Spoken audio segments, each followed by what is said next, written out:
तर आज मी आणली होती कोळंबी आणि कोळंबीचे साल न काढता मी आज रस्सा बनवणार होते. तर अल्कोलचा सीझन आहे आता, थंडीमध्ये सर्वच भाज्या मिळतात. तर हे अल्कोल ह्या सीझनमध्ये खास मिळतात.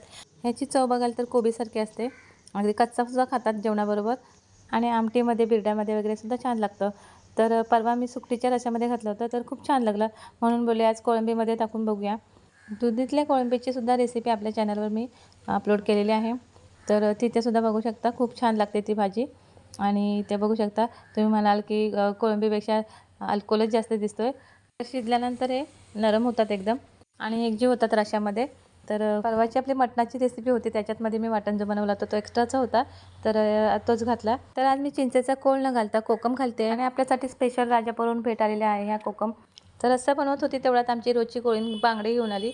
तर छोटे छोटेच होते आणि ताजे होते. तर मस्तपैकी अख्खेच काप मारून इथे तांदळाच्या पिठात कुरकुरीत तळून घेतले. कोळंबीचा रस्सा तर विचारूच नका, अजून थोडा भात असता तरी संपला.